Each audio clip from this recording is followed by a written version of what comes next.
So let's start from the active trigger first. So when I just move my character, and then I'm gonna show you script.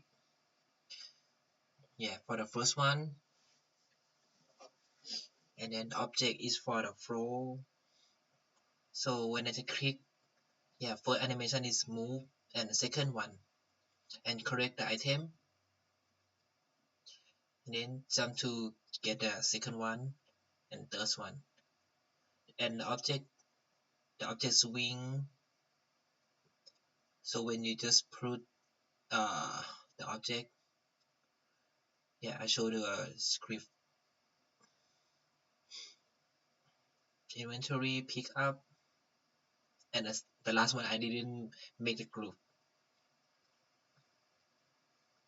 So this one is check exit, and then push the object and grab the object, and then exit way.